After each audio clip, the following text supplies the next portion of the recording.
Good evening. I'm Ed Murrow. The name of the program is Person to Person. It's all live, no film. Tonight we'll be visiting first in the Manhattan apartment of Abe Burrows and his family. Then we'll move on to the Rockland, Delaware home of industrialist Pierre DuPont III and his family. We'll be ready to go in exactly 30 seconds.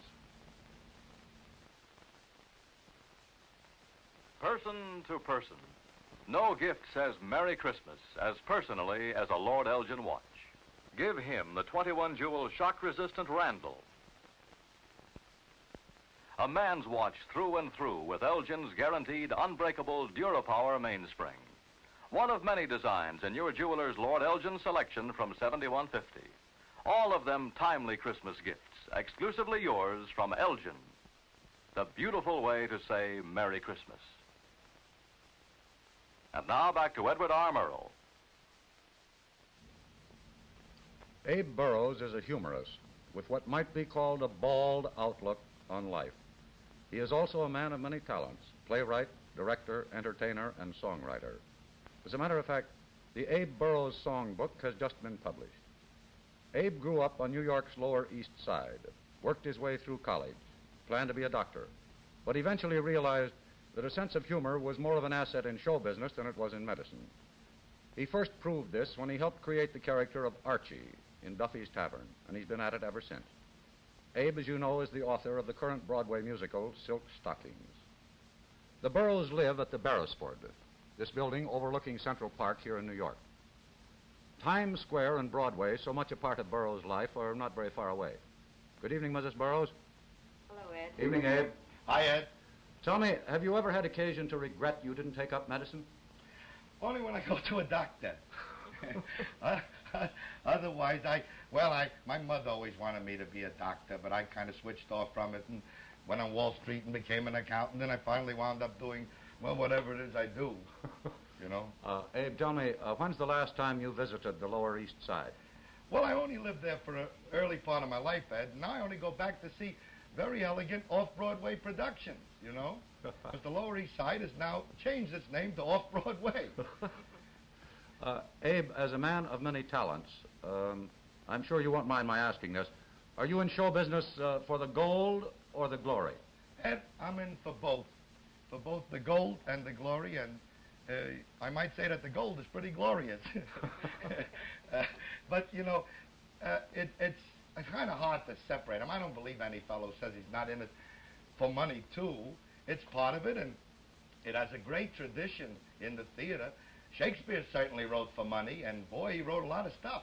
Mozart wrote for money, and guys weren't ashamed in those days to write for a living. Today, you're supposed to pretend that you don't care. Well, I care. Karen, tell us a little bit about life with a humorist. It can't be all laughs, can it? Well, Abe is very funny at home, as well as professionally, but basically he's a very serious person. No. What, do you think I'm serious all the time? No, Why, but pull I a think few you laughs take around. I think you take life seriously. I mean, he's not clowning around the house all the time or anything like that. I just make a few jokes. You gotta admit, I am enchanting at the breakfast table at times. I admit it. Sharon, what about you? Did you ever have a yen to get into show business? Well, yes, I wanted to be an actress for a long time, but I just couldn't stand the stage fright. Which she has lost. By Yes, you can see. You can see why I'm not an actress. No, I don't believe that. It was teacups that scared you, wasn't it? Well, I was always getting cast in English drawing room comedies, and you have to handle teacups all the time, very sophisticated way, and they rattle horribly when you're afraid. So then I thought that I'd try something else in show business that wouldn't make me frightened. So I tried directing and radio and things like that, and worked with Abe for a while. She was my assistant for a long time. I hated it. Karen, what do you do in your spare time now? I go to school, Ed. I go to Columbia University. What made you go back to school? Well, it seemed sort of undignified being Abe's assistant, and when people asked me what I did, I couldn't find a good answer for it. So I thought I'd go back to school and see if I could get a decent-sounding profession. You know. Now it's a mathematician. She's turning into a mathematician. And that gets a worse reaction than anything. Well, it's like so having far. a two-headed wife. You know? Abe, I imagine you head for the office about the time Karen leaves for school. Is that right? Well, heading for the office is it's funny. I do. I get up out of bed, and I come exactly right to this room. This is my office. This is my den, and this is where I work. And over there, that's my desk. You want to come sit on my lap or something? No, thank you. I'll be in the living room. All right, I'll be right here. And I have my desk here. As you see, my neatly kept desk. Oh, very neat. Well, it's not bad. It's just cluttered with a lot of junk, and it's where I work. Do you find it a chore to face that typewriter with the blank piece of paper in it? Well, I don't work on a typewriter, Ed. I work a longhand or dictate into this dictaphone behind me. It's funny about the longhand. I work with a pen. I use pens, not pencils. I have a whole batch of pens here and a scale, you know? Yeah. Including old souvenirs from Chinese restaurants. But I read once how Carlyle had to rewrite the French Revolution by hand after that silly maid of his burned it in the fireplace. Yeah. And he did it with a pen. And I used to get writer's cramp from a pencil, so I switched to a pen. I no longer get writer's cramp. I don't know if my stuff is any good either, but it doesn't give me writer's cramp anymore. Abe, is that an easel I see in the background there? Don't tell me you're a painter, too. Painter, too? Well, Yeah. I do dabble in it. You know, I kind of find it relaxing. And one day, about a year ago, I started studying, and I decided maybe I could do something. Karen thought I was pretty good. I don't know. This stuff is fun. And that thing, I don't know if you recognize it, that's the Sen. Yes? There's a fella selling books with a beard. I don't know who he is. It isn't Bitch Miller. I know that. I thought maybe it was a self-portrait for a minute. Abe. No. And behind him is Notre Dame. And it's getting a little neat. I've been kind of studying off that one. But I have fun with it. I really enjoy it. Abe, to get back to business, you've directed most of your own plays, haven't you? Well, yes, most of them. Guys and Dolls, George Kaufman directed, and Silk Stockings, which George Kaufman and Louise McGrath and I wrote together, was directed by Cy Feuer. But I did direct Three Wishes for Jamie, which I wrote with somebody, and I also directed Can Can. Incidentally, Can Can is opening in Los Angeles Tuesday, Ed, if you want to rush over and get tickets. Oh, thanks very much. It's coming Tuesday in Los Angeles. Abe, when you're directing something that you have written, do you ever get the urge to rewrite yourself? Well, yes, kind of. Incidentally, some of the stuff has been directed right here in this foyer. See, it's a big place, and you can do a whole love scene right here. Uh-huh. You know, a guy and a girl can fit and everything. About the question, that's one of the problems of directing your own stuff. An actor will come to you and you'll say, read the line this way. He says, I don't like the line, give me another one. And if it isn't your line, you can very well say, good gracious, I can't ask Mr. Burroughs to write another line, see? But if I'm the author, too, then I'm in trouble. So I like to kind of be treated like a dead author, you know? Abe, when you're called on to fix up plays that are in trouble, how does this work? Just how does a play doctor operate? Oh, well, Ed, you know, first of all, I've been accused of doctoring a lot more plays than I really have. Secondly, the ones I have doctored, not the kind of thing you talk about, any more than a real doctor should talk about his patient. How would it sound if a doctor's walking along the street with a friend, and a friend sees a pretty girl, and he says, boy, that's a pretty girl, and the plastic surgeon says, you should have seen her before I fixed her nose, you know? It would sound awful. So I don't think a play doctor should talk about what he has pulled out. Needless to say, he does what he can. He helps a lot of people who are in serious trouble with a play, and sometimes pulls them out, you know? Abe, what do you say we talk to the children for a minute? I'd love to, Ed. Good. I'd love to. Let's go find some of them. They're scattered around. I think Laurie's here in the dining room. Ah, yeah, there she is. And Ed, this is Frank Mataban, who's been part of our family for a long time. Good evening, Frank. And this is Laurie Burroughs here. How are you, Laurie? Fine. What were you doing when we came in just now? I was helping Frank with the flowers. You've got a lot of them there, haven't you? Well, this is kind of a indoor ranch, you know. I got some bulbs here. It makes me pretend to be an outdoor fella. And I don't have to just rely on pancake makeup, you know. Laurie, where's your brother tonight? He's in the living room. Could we go in and see him? Let's go get him. Come on. We'll find Jim someplace. He can't have left already, huh? Let's see where Jim is. Jim is in there. Hi, Jim. This is Jim Burroughs, Ed. Good evening, Jimmy. Good evening, Mr. Morrow. Are you ever at a loss for a good joke? Well, now I am. Go think of a joke. He can't. Jimmy, tell me, are you heading into show business like your dad? Well, I've thought about it, but I haven't made up my decision yet. Well, yeah, but you do go to a special high school. Yeah, I go to music and art high school. You enjoy it? Yes, I enjoy it very much. He's modest, and he's also in the boys' chorus at the Metropolitan, where he sings a kind of a gravel voice and Carmen and stuff like that. And I think he's heading in that direction. I think Jim will be all right in that direction. Abe, last week we had what might be called the Mitch Miller Chorus. I'd hardly call it that. I heard it. You wouldn't.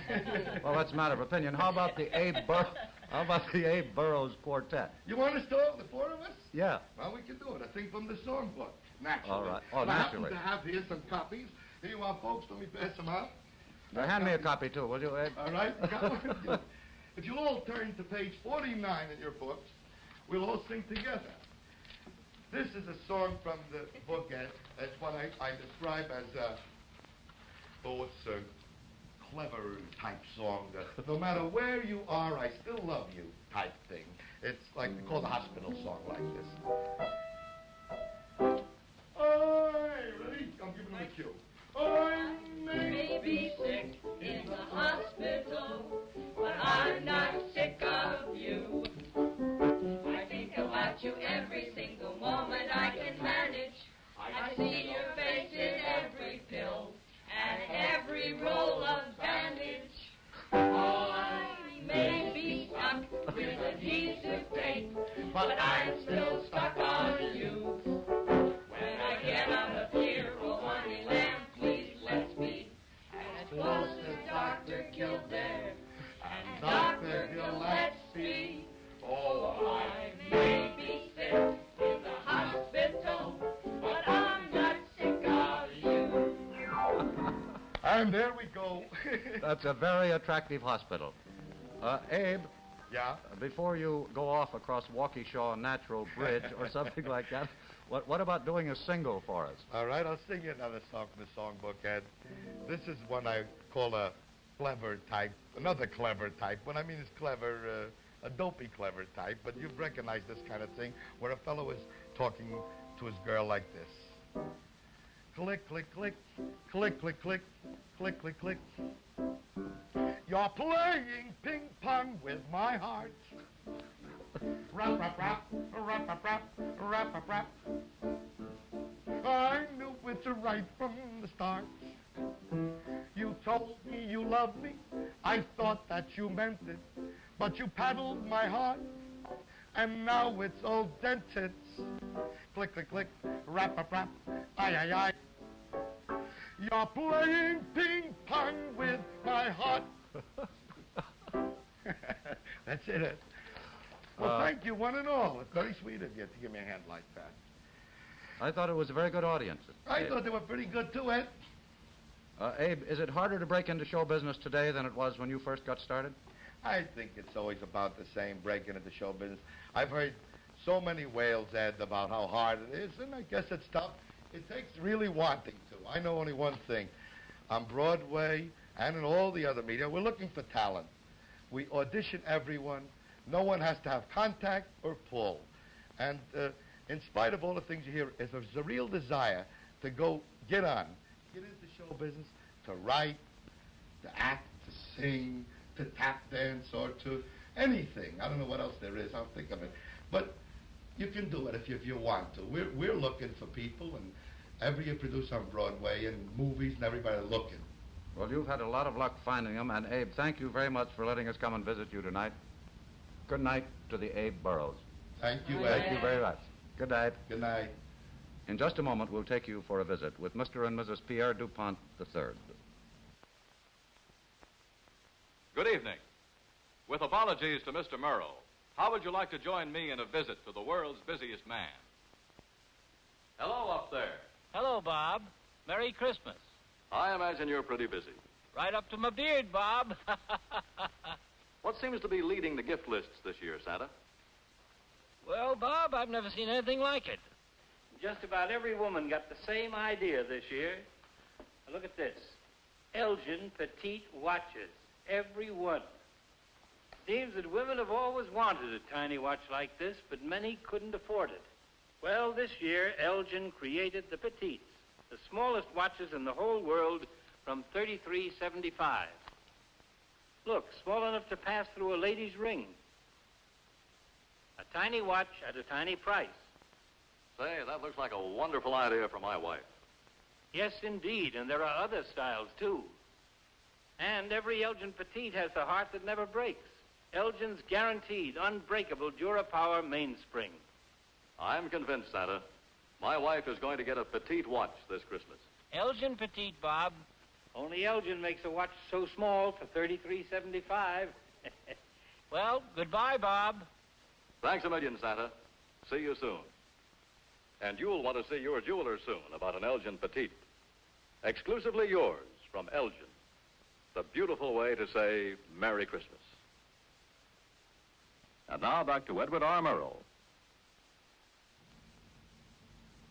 Pierre S. DuPont III is a member of the board of directors and secretary of a fairly substantial business concern, E.I. DuPont de Nemours and Company. The business was founded 153 years ago by Mr. DuPont's great-great-grandfather and has since become famous for turning out such products as paints, pigments, plastics, antifreeze, film, synthetic rubber, cellophane, Orlon, and nylon, among many other products. Pierre DuPont was born 44 years ago in Wilmington, Delaware, where a few thousand other DuPonts first saw the light of day. He joined the family business about 21 years ago as a chemist, and he filled about a dozen different jobs before he became an officer of the company last year. Pierre DuPont lives in this Georgian-style house with his wife, Jane, and their 3 children. Their home is just outside Wilmington, in a setting of rolling hills.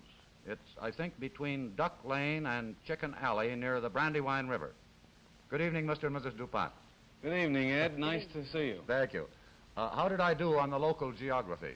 Well, you did pretty well, and I'm sorry I can't give you an explanation of where Duck Lane and Chicken Alley came from, but apparently those were names that were applied to certain roads when this property belonged to the DuPont Company and was used for a powder mill. Oh, yes. Incidentally, there's another interesting story about this property. If the Lenape Indians come down from Pennsylvania, we have to let them camp on the banks of the Brandywine. The deed says so, so we're expecting them any time now. Mr. DuPont, just what do you do in your job in this big corporation? Well, now, Ed, there isn't time enough to tell you that. I think in a very brief way I can say I spend most of my time running around the countryside. Mrs. DuPont, I know your husband covers a lot of mileage in his work. What keeps you occupied while he's away? Oh, I have several hobbies that I enjoy very much, Ed. One is gardening. I don't have a green thumb. There's an awful lot to learn, but I'm coming along. I'd love to have you see my out of doors. The other one that I particularly love is interior decorating. Mm-hmm. And you're engaged in some civic projects, too, aren't you? Yes, I am. I'm tapering off a little bit on that now, but I'm pretty busy most of the time. Well, now, what's the current project? What interests you at the moment? The current project yes. here, should we say? Yes. Well, would you like to see it? Mm-hmm. Come with me. I think we've had a great deal of pleasure in this house because we weren't able to do it all at one time, and we try to do something every year or every couple of years. Here it is. Have you ever seen such a mess? We have to go over step ladders. Mm-hmm. This room has needed a lot of attention for a long time. This is the dining room. Yes. And we're in the midst of it all. As you can see, I'm going to put in an old Georgian mantel here and a lovely Waterford crystal chandelier, and then give it some May green for some real kind of zip in here. Oh, yes, the wallpaper is already up, too, isn't it? It's That's lovely. been here for the 15 years that we've been in the house, yes. Uh-huh. Do you have very many large family gatherings? Oh, we do have, yes. Thanksgiving once in a while is here, and over the holidays when the children come home for Christmas, and New Year's Day, and all that sort of thing.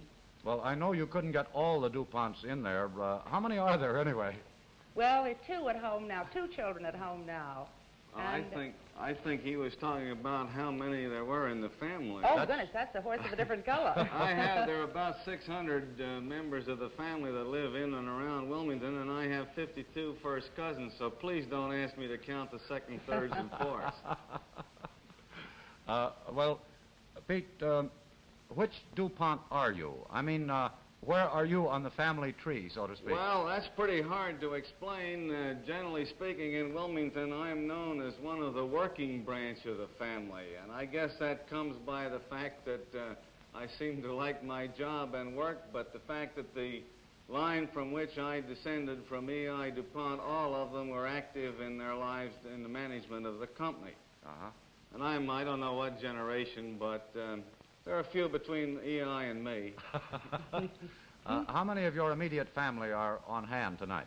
Oh, there are two here. Two children here tonight. Would you like to see them? Yes, I would indeed. Fine. Pete, how long have you lived in this house? Well, Ed, we've been here about 15 years, and we sort of laid the thing out ourselves and gave the plans to an architect. And when he got the plans completed, he had no stairways in the house. So we sort of had to start out all over again, and then the second go-around, I think we got what we wanted. Mm-hmm. It's been a very interesting job, even though it was 15 years ago. Must have been a lot of fun. And this, Ed, is the room where the family all live. We congregate here every night of our lives. Uh-huh. I want to have you meet my children. This is my younger daughter, Michelle. Good evening, Michelle. And my son, Pete. Good evening, Pete. Sir? Pete, I've heard your dad say that you're quite a hockey player. Is that right? Yes, sir. Last week I had a bit of a run-in with a hockey puck and lost 3 teeth in my lower jaw, but I'm still at the game anyhow. You're at Princeton, aren't you? That's right, senior there. Michelle, are you home just for the weekend, or do you go to school in Wilmington? No, I go to Tower Hill in Wilmington. I hope next year to go to boarding school in New England. Uh-huh. You aren't committing yourself as to which one yet, is that right? No, I haven't decided. Tell me, do you help your mother with her interior decorating? No, I take up most of my spare time playing tennis and sailing. Uh-huh. Pete, you're a family of sailors, aren't you? Well, it certainly seems so, Ed. Pete was over in Europe this summer, in Sweden and in England, sailing on the U.S. 6-meter team, and that stuff is too active for me, so I usually sail in this boat here, which is an ocean-going boat. It's not quite as hard on the old men, but I use it for racing to Bermuda, so forth and so on. Uh-huh. Mrs. DuPont, I'd like to ask you a question. Do you ever crew for Pete? Oh, I do, yes. I usually skip on my own boat during the weeks in the summertime, and I crew for either one of my gentlemen over weekends. Tell me, honestly now, what kind of skipper is your husband? He's a Captain Bligh. You know, I had to jump ship once. Did you? Yes, I did. He's pretty severe. And I think the one thing he's always neglected to tell me is how to win a race, because I don't seem to be as accurate as that as the other members of my family. Pete, getting back to business for a moment, have you ever found the DuPont name to be a handicap in your work? Well, yes, I have, Ed. Well, not really. That's a difficult question to answer because everybody was trying to be terribly careful about things, and they leaned over a little bit more backwards than they might have, and it was a problem, but I think I made out all right. I have no complaint. What's the worst job you ever held in the company? Well, that's pretty hard for me to say because, strangely enough, I like most of them. But I do think that the worst job I had was when I was first working for the company at the experimental station doing research. It got so bad and the operation I was working on was so smelly that finally Jane said, well, you take your clothes off in the garage or the cellar before you come in this house. And that made things a little difficult. Pete, when you're not working or sailing, what do you do to keep busy? Well, I have a number of interests, Ed, and but the one I'm interested in at the moment is the American Museum of Immigration. And I think maybe I could explain it best if we went into the library. So if we'll come in along in there, I think maybe I can point out why I'm interested. All right. Now, this model of the statue that you're going to see in a few minutes is loaned to me by the New York Trust Company. They are the owners of it, and it is the only model now extant that Bartholdi, who designed the statue, made before he made the large one. Yes. And the project is to put a museum at the base of the Statue of Liberty, right down underneath her. Now, this museum is going to show just what immigration has done for this country, how they have contributed to make America great. Is this a government project or a private enterprise? It certainly is not a government project. The government, of course, could afford to build it. We're looking for something in the neighborhood of $5 million, but it seems to me that in the spirit of liberty and the spirit for which the statue stands, that it should be built, the museum should be built and contributed to by all of the people in this country, every 160 million of us, because it is, after all, Ed, we are all immigrants, or descendants of them, and they've done a lot for this country, and they're what's made it great. Well, why should we have such a museum? Well, it seems to me that this museum and the statue herself could contribute a great deal to national unity, to the things that liberty stands for, the freedom that Americans have, the chance to go ahead as they want, to earn their own way, and to enjoy the fruits of their efforts. And that's mainly the reason why you got interested in this project, isn't it? Yes, that's how I got interested in it. I thought about it a long time before I finally said that I would jump into the project, because I wanted to get my thinking straight. And I, for one, am very proud of the fact that my ancestor, E.I. DuPont, had sense enough to come to America instead of someplace else, because they've been good to us. Tell me, why did that ancestor of yours decide to come to this country 153 years ago? Well, he and his father were persona non grata because of the French Revolution, and they sort of had to get out fast. And they had known something about America through some of their friends who had already come over here. And how did he happen to get started in the chemical business in the first place? Well, Ed, he didn't start in the chemical business. He started in the gunpowder business, and he was trained as a young man by Lavoisier, who was a chief chemist in France, and he worked in the French gunpowder factory. Well, he came over here and was out shooting with a friend of his, and the powder was terrible. It wouldn't fire when he wanted it, and it wouldn't fire the bullets fast enough. So he said, I think I can do better than that. And so he went ahead and did it? He went ahead and went into the gunpowder business, yes, sir. Thank you very much, Pierre DuPont. And will you say goodbye to the rest of your family for us? I certainly will, Ed, and thanks ever so much, and goodbye to you. And much good luck with that project at the base of the Statue of Liberty. Thanks again. Thanks ever so much, Ed, and goodbye. Good night. We'll be back in a moment. Years ago, you showed her your love like this. Now, implanted in her heart forever with this 21-jewel Lady Elgin heart-to-heart diamond watch in 14-karat gold with blazing diamonds. Inside is Elgin's guaranteed unbreakable Durapower mainspring, the heart that never breaks. Lady Elgin heart-to-heart diamond watches with 2 to 16 diamonds from $100, exclusively yours from Elgin. The beautiful way to say Merry Christmas. And now back to Edward R. Murrow. Next week, from her home in Chicago, actress Kim Novak and her family. And from New York, columnist Leonard Lyons and his family. Those are some of the people who made tonight's program possible.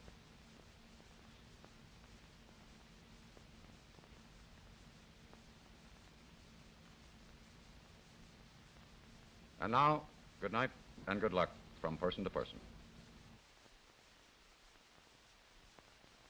There it is, the familiar Amoco oval sign, where you'll find the only gas that can't put lead in your engine. The new clear white Amoco gas. The one gas that's all gas. Every drop of unleaded Amoco gas delivers usable octane power for extra miles of driving. Next week, Amoco gas, the gas that contains no lead, presents Person to Person with Edward R. Murrow.